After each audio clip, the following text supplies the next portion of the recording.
Laba diena, džiaugiuosi, jog esate smalsūs ir norite sužinoti apie internetą ir jame tykančius pavojus. Mano vardas yra Gerda, vėliau galėsite susipažinti ir su mano kolegė Raminta. Šį vaizdo įrašą bet kuriuo metu galite sustabdyti atgal. O šiuose mokymuose aptarsime tokias temas. Grėsmės internete, kaip apsisaugoti nuo kylančių grėsmių, kas yra netikros naujienos ir kaip jas atpažinti, kokį skaitmeninį pėdsaką paliekame, bei kaip sukurti saugius slaptažodžius. Ir pirmoji tema - grėsmės internete. Šių dienų pasaulis tikrai neįsivaizduojamas be interneto, o jo galimybės stulbinančiai begalinės. Nepaisant to, jog internete gausu informacijos, galima bendrauti su kitais, leisti laisvalaikį, jame taip pat slypi ir pavojai. Todėl virtualiai naršant ir bendraujant reikia būti labai budriems. Internete tyko štai šios grėsmės, kurias galite matyti savo ekranuose.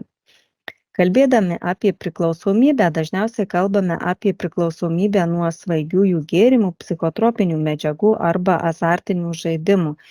Bet ar žinote jau priklausomybę nuo interneto? Dar ši priklausomybė vadinama ir baime kažką praleisti. Na, be abejo, tai kenkia ne tik sveikatai, bet ir realiam gyvenimui, bendravimui su gyvais arba realiais žmonėmis. Kita grėsmė, kuri gali iškilti naršant internete, tai yra nusikalstama veikla, kurią užsima įvairiausi sukčiai.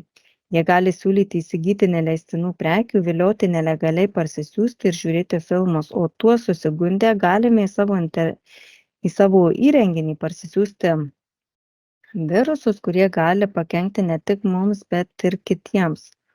O galbūt į nusikalstamą veiklą galime būti įtraukti ir mes patys, o už tai gali grėsti žinoma bauda arba laisvės atėmimas.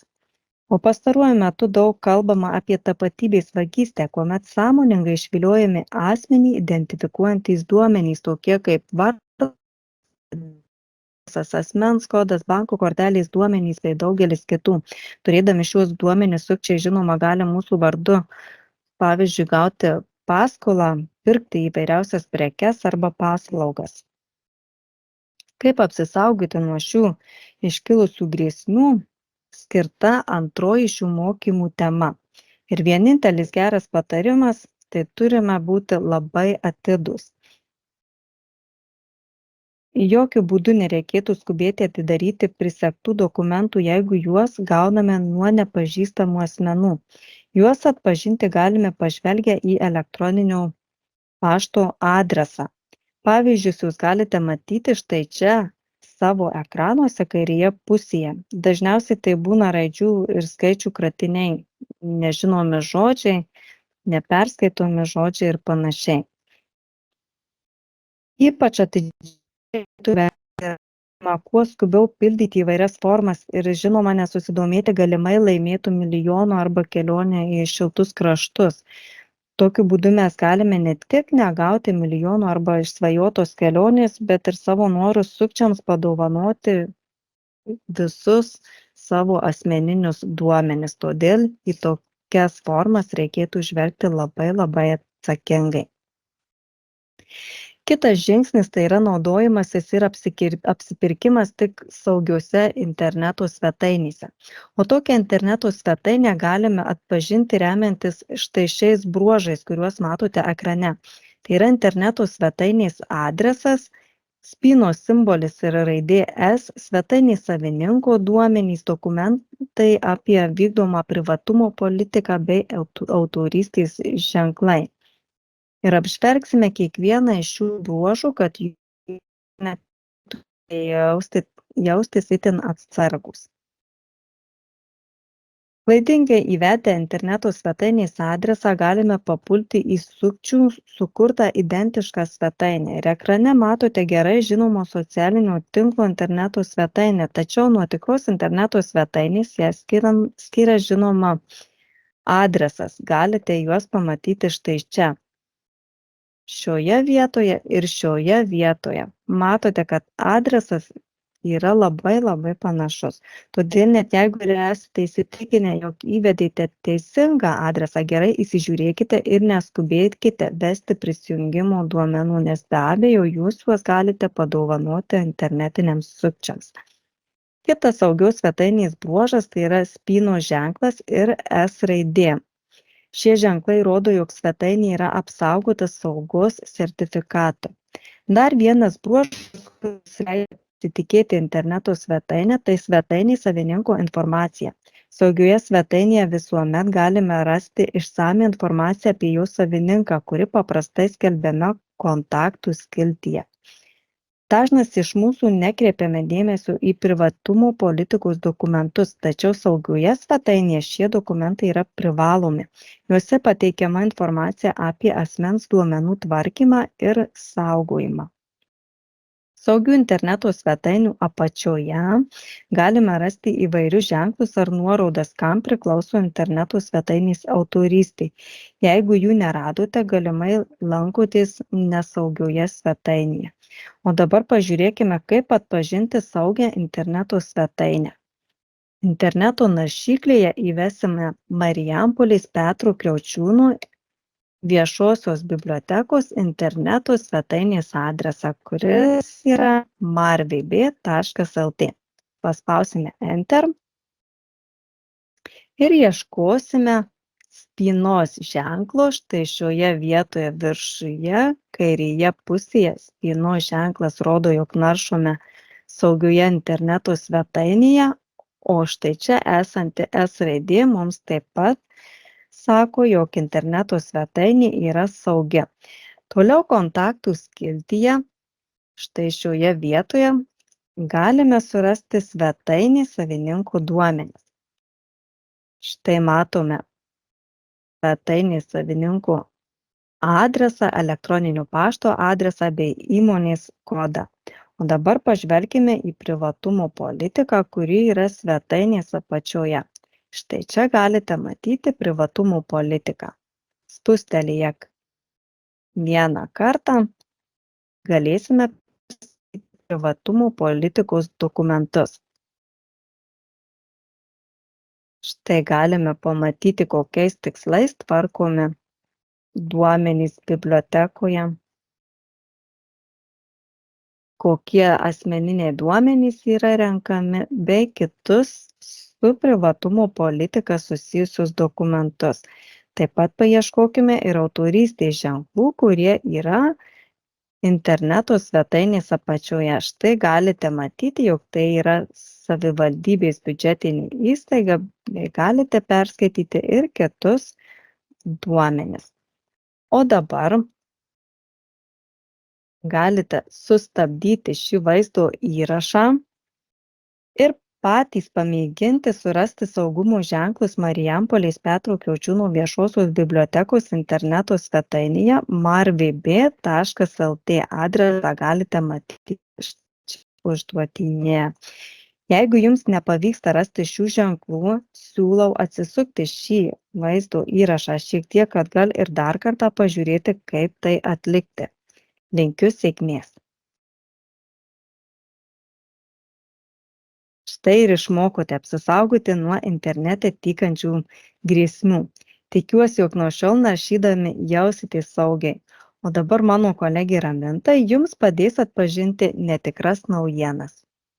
Labadiena, ačiū Gerdai, kuri jūs supažindino su grėsmėmis internete.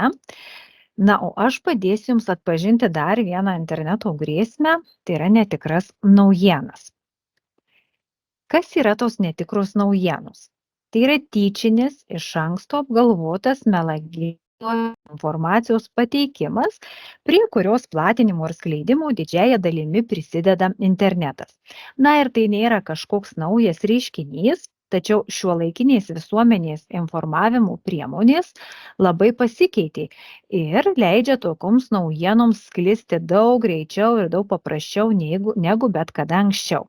Na, o netikras naujienas galbūt esate girdėję anglišką terminą fake news arba lietuvišką melagienas, galima būtų suskirstyti į 3 poskyrius. Tai yra melagingos žinios, klaidinanti informacija ir satyra. Na, o dabar pažvelgsime apie kiekvieną iš jų. Melagingos žinios - tai yra sąmoningai sukurtos žinios siekiant kažką apgauti arba kažkam pakenkti. Tai gali būti išgalvotos istorijos, padirbtos nuotraukos, padirbta video medžiaga arba sukurti, suvaidinti tam tikri įvykiai. Na, o naudojantis šiuolaikinių technologijų ir ypač dirbtinio intelekto galimybėmis, sukuriami tekstai ir vaizdai atrodo labai tikroviškai ir todėl jais labai lengva patikėti. Na ir štai jūs taip pat ekrane matote pavyzdį, ar ne, su netikra melaginga žinia. NATO naikintuvai Lietuvoje numušė NSO, kuri yra pateikiama tikroviškai, iliustruota nuotrauka ir tikrai atsiranda žmonių, kurie ją patikė. Štai dar keletas pavyzdžių. Turbūt atpažįstate visi, ar ne, nuotraukoje esančius žinomus Lietuvos žmonės.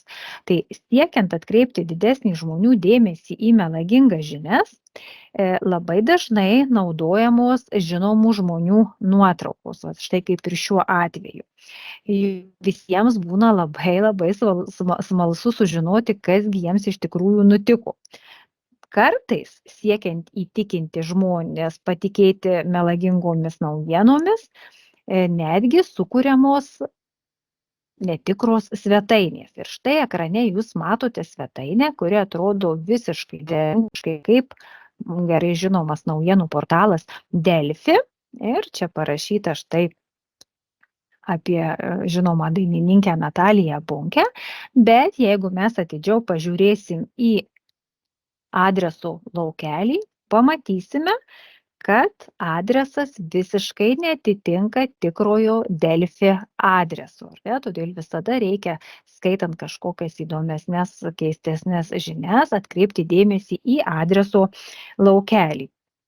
Na ir vienas iš tokių pagrindinių, paprasčiausių galbūt būdų atpažinti tą melagingą žinią, tai yra kritiškas požiūris į sensacingai skambančią antraštę. Ir štai kaip ir šiuo atveju, ar ne, šiandien tragiška Marijono Mikutavičiaus pabaiga. Tikrai skamba sensacingai, iš karto jau kelia susidomėjimą, kasgi galėjo nutikti Marijonai.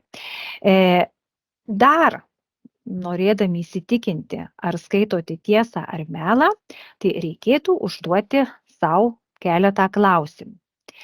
Ar informacijos šaltinis jums girdėtas, ar nurodyta autorystė, ar išdėstyti teiginiai panašūs į faktus, ar kiti šaltiniai, ypač populiarieji naujienų portalai, apie tai skelbia.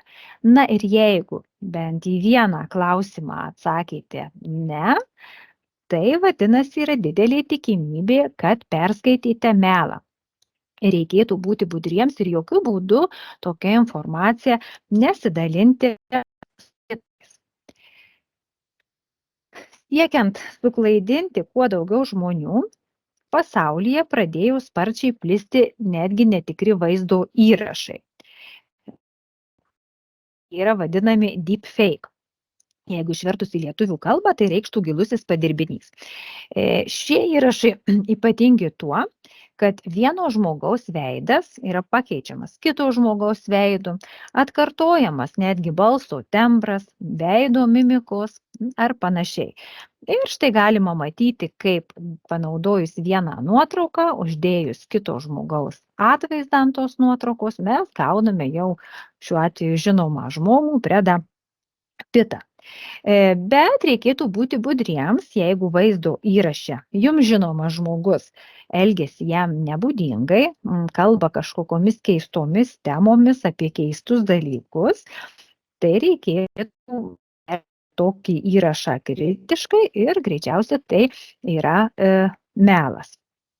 Apie deepfake mes sužinosime daugiau truputėlį vėliau, kuomet aš jums demonstruosiu būtent pavyzdinį vaizdo įrašą.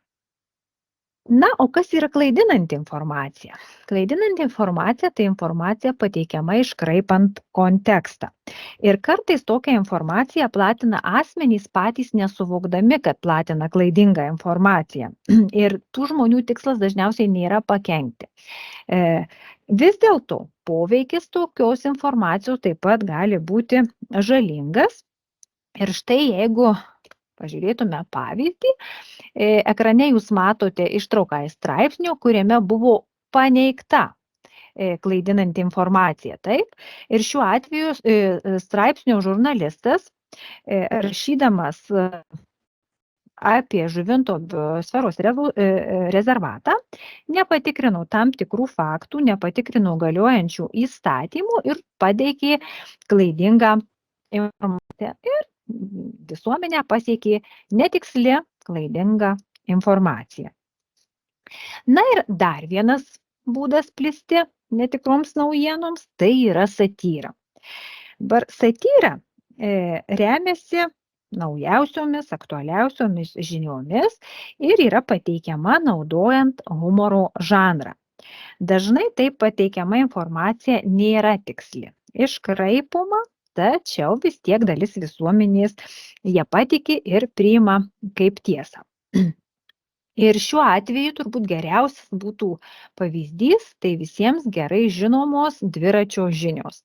Jas linksma žiūrėti, tačiau kas rodoma, viskuo tikėti tikrai verta. Na ir kaip ir sakiau, dabar aš jums parodysiu vaizdo įrašą, kaip atrodo mano jau minėtas deepfake, kaip atrodo tie netikri padirbti vaizdo įrašai. Tai aš atsidarius interneto naršyklę, suvesiu gerai žinomos vaizdo įrašų platformos YouTube adresą. Štai, youtube.com, paspaudžiu Enter, štai atsidaro man visa vaizdo įrašų svetainė ir paieškos laukelyje įvesiu žodį, jeigu lietuviškai paraidžiui, tai Lifevirus, LifeVirus.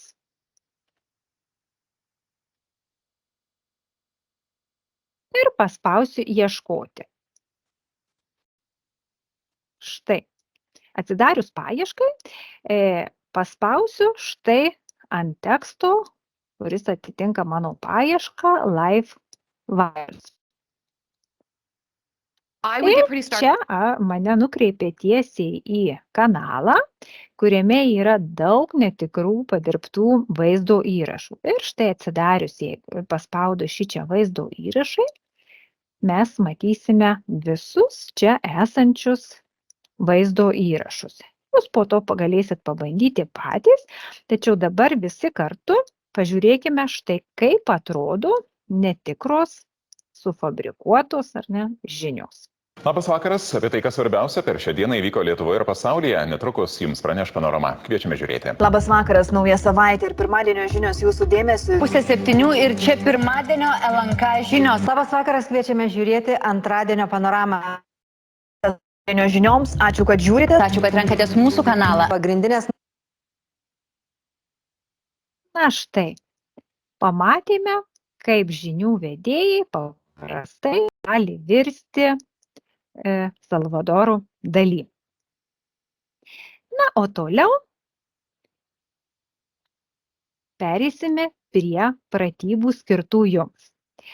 Sustabdysite šį vaizdo įrašą, tuomet įjunkite interneto naršyklę, suveskite svetainės youtube.com adresą, na ir pamėginkite surasti kanalą LifeVirus ir peržiūrėti keletą vaizdo įrašų. Jeigu reikės, jeigu neprisiminsite visko, atsisukite vaizdo įrašą ir dar kartą pažiūrėkite, kaip tai atlikti. Tai gero žiūrėjimo ir smagu ir prisiminkite, kad žiūrėsite netikrą informaciją.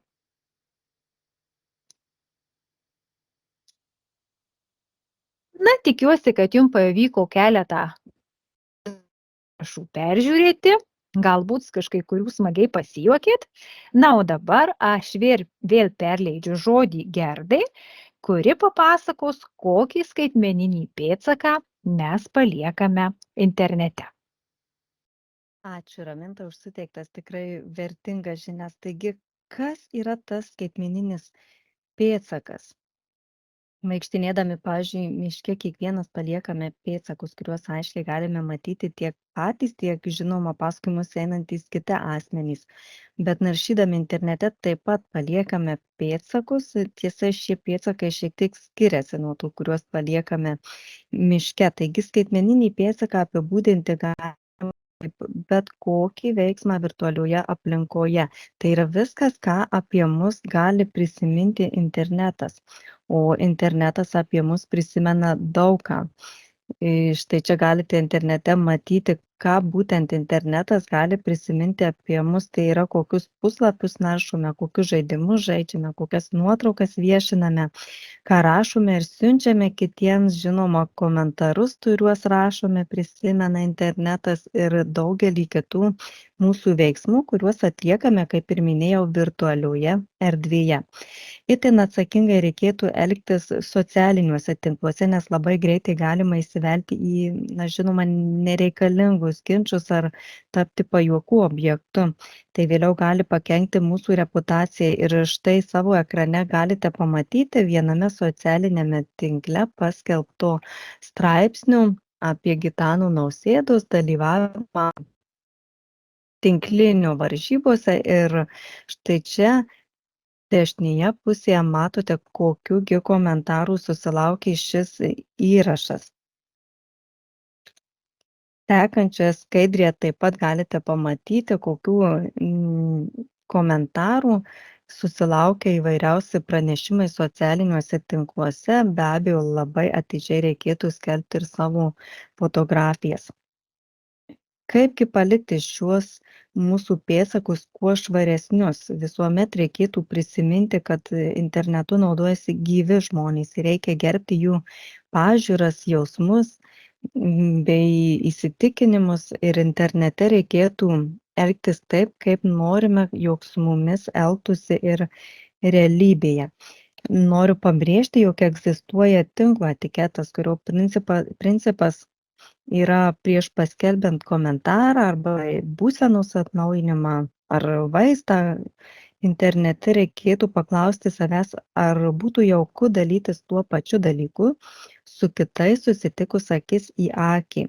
Ir jeigu to nenorime, tai žinoma reikėtų to neskelbti. O ekrane matote keletą tinklo etiketo patarimų. Pirmasis patarimas - teikti pirmenybę tikriems žmonėms, tai yra tiems žmonėms, kuriuos realybėje pažįstame. Tai su jais reikėtų bendrauti pirmiausia, vartoti reikėtų, žinoma, pagarbią kalbą, neįžeidinėti, vartoti taktiškus žodžius, reikėtų ir dalintis taktišką informaciją, ypač šis principas galioja tuomet, kai dalijamasi fotografijomis arba vaizdo įrašais, reikėtų vengti dalintis tokiomis fotografijomis, kuriuose asmenys yra nepatogiuose situacijose. Taip pat reikėtų gerbti žmonių, jeigu kas nors nenori bendrauti, tai nereikėtų įkyriai lysti ir piršti savo nuomonės. Taip pat labai svarbu patikrinti faktus prieš juos skelbiant, nes jau kaip ir apžvelgite kartu su Raminta, tai gali tokiu būdu, nepatikrinus faktus, gali išplisti netikra naujiena arba klaidinanti informacija, todėl labai svarbu prieš ką nors dalyjantis arba skelbiant patikrinti, ar tai yra tikras faktas, ar atnaujinta informacija, ar tikrai neklaidinsite žmonių. Taip pat labai svarbu nesiųsti šlamšto kitiems žmonėms, taip vadinamo spamo dar, netapti tais spameriais netgi ir nesiuntinėti nereikalingų dalykų. Tai šios principus tikrai pravartu taikyti ir išlaikyti teigiamą savo reputaciją bei palikti švarų pėdsaką internete. O dabar kartu su Raminta susipažinti, kas yra slaptažodis, kam jis naudojamas, bei kaip jį sukurti kuo saugesnį ir internete jaustis dar labiau saugesniais. Linkiu sėkmės. Ačiū Gerdai už išsame informaciją. Na ir tikrai mums visada svarbu elgtis internete atsakingai, kad vėliau netektų gailėtis.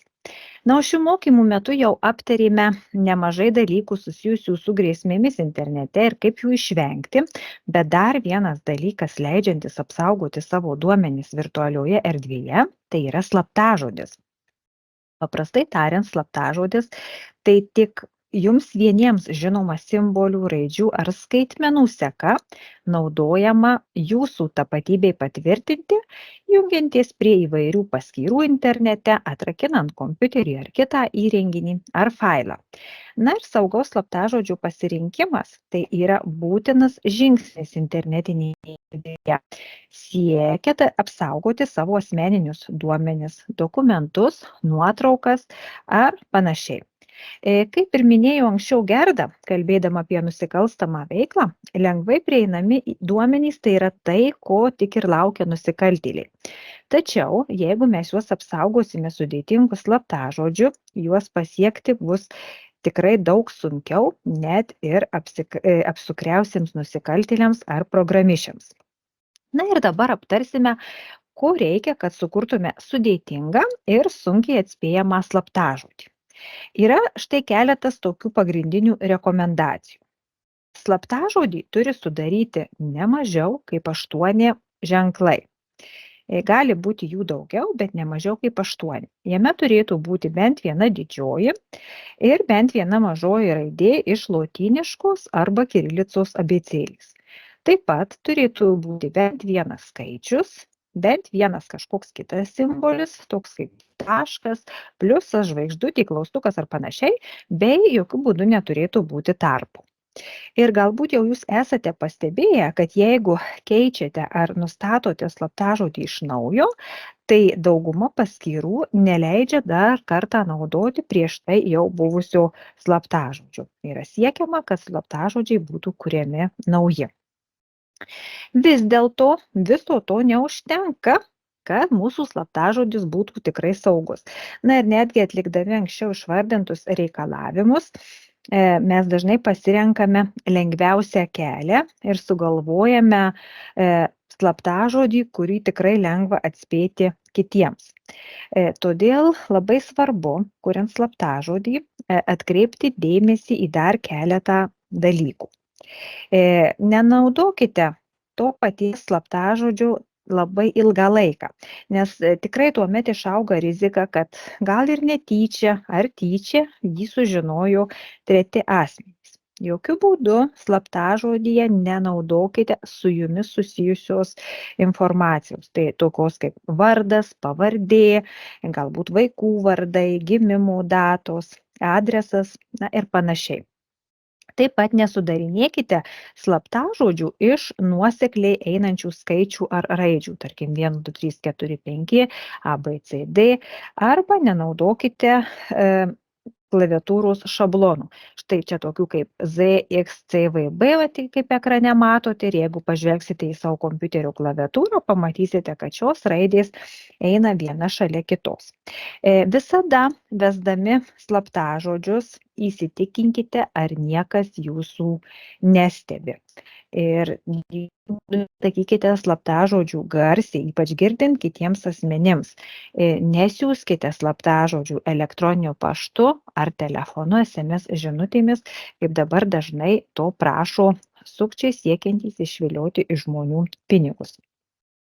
Na ir kaip Gerda anksčiau minėjo, vienas iš pavojų internetinėje erdvėje yra tapatybės vagystė. Tad sužinojus ar iššifravus slaptažodį, jūsų internetinę tapatybę tikrai labai būtų lengva pasisavinti. Todėl slaptažodžius reikia saugoti. O kaip mes juos saugom, ar ne? Dažnai užsirašom kažkur, įsidedam į piniginę ir kartu su savim nešiojamės. Taip? Tai jokių būdų to nereikėtų daryti, kadangi tikrai yra didelė tikimybė, kad rankinę ar piniginę mes galime pamesti, gali ją pavogti. Taip bus pavogiami arba ir mūsų slaptažodžiai, kuriais vėliau galės pasinaudoti piktavaliai žmonės. Dažnai mes slaptažodžius keliose skirtingose svetainėse naudojam vieną ir tą patį slaptažodį. Tai irgi to reikėtų vengti. Aišku, tai mus apsunkina, kai kiekvieną kartą reikia sugalvoti vis naują slaptažodį. Bet jeigu kažkokio paskyroje jūsų slaptažodis bus nulaužtas, tai iš karto padidėja rizika, kad bus nulaužtos ir kitos jūsų paskyros.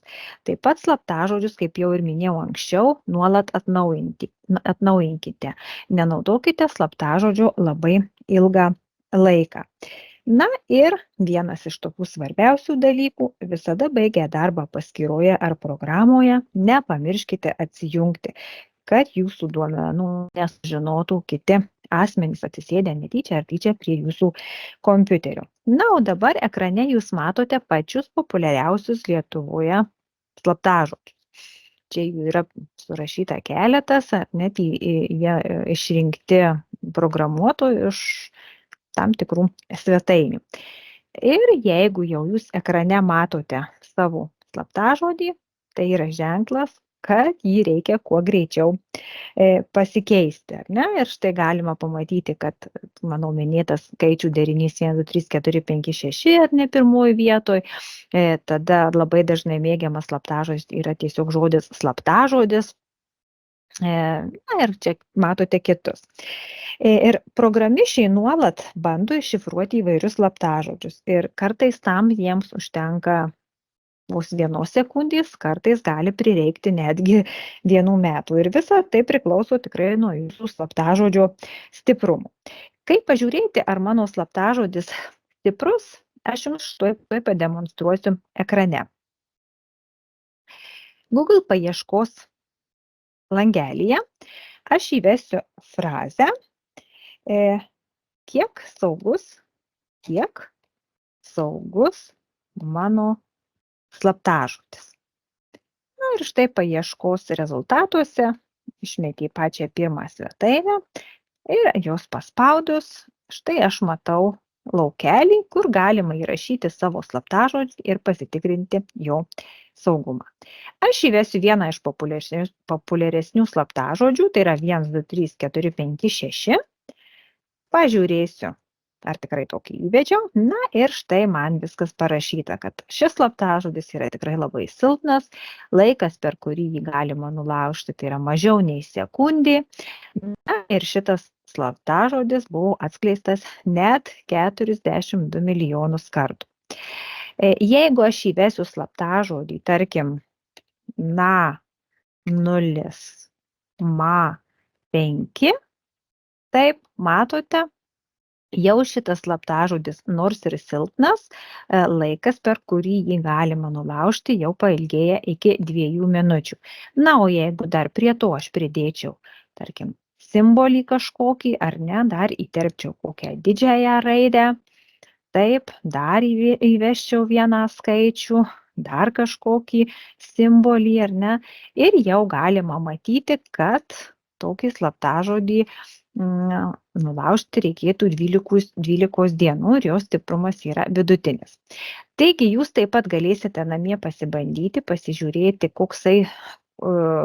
kaip saugus yra jūsų slaptažodis, kaip prisijungti prie šios svetainės, jūs galėsite pažiūrėti dar kartą sustabdę šį mokymų vaizdo įrašą.